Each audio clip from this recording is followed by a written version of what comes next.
ប្រហិតបន្លែនេះឆ្ងាញ់ណាស់តែចង់ហូបម្ដងដូចរៀងបាអ្នកលក់នេះជួនលក់ជួនអស់អញ្ចឹងអ្នកទិញចង់ហូបនឹងតើមាននិស័យបានជួបគាត់នេះនិយាយមែនតើណាហើយប្រហិតបន្លែរបស់គាត់ដូច buffet អញ្ចឹងអូយចង់យកមួយណាក៏បានដែរចាប់មកគឺមួយ500គ្រប់មុខហើយគាត់លក់ដាច់ចឹងណាលក់ដូចជាគាត់លក់តាំងពីម៉ោង2ម៉ោង3ទៅសួរក៏អត់ទៀងណានេះនៅកែងសាលា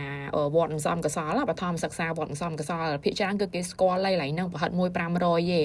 គ្រប់មុខហ្មងយើងឲ្យគាត់ចាប់ឲ្យមកឲ្យយើងចង់បានអីមាននឹងនិយាយទៅបន្លែរបស់គាត់មានច្រើនមុខហើយជាពិសេសគឺគាត់មានគៀវហើយជាមួយនឹងតៅគួរតៅគួរឬក៏តៅហួយអ្នកខ្ញុំចេះហៅអធិស្ឋានបើសិនជាហៅខុសតោអីអធិស្ឋានផងហើយគាត់លក់ដាច់មែនណាបងប្អូនគ្នាឲ្យតែថាគាត់មិនលក់គឺភ្ញៀវជុំចិត្តហ្មងថ្ងៃឡើងរសៀលហ្មង2ឡើង3ឡើងអីហ្នឹងចាំទីតាំងបន្ថែមនឹងលេខទូរស័ព្ទអីចាំខ្ញុំដាក់ក្នុង comment បន្ថែមជូនអ្នកទាំងអស់គ្នាគ្រាន់តែខ្ញុំចង់និយាយថារឿងប្រហិតបន្លែរបស់គាត់ហ្នឹងរសជាតិរបស់គាត់គួរសមទាំងអស់គ្នាទទួលយកបានណាគាត់លក់តាមរទេសធម្មតាសាមញ្ញអញ្ចឹងមែនប៉ុន្តែ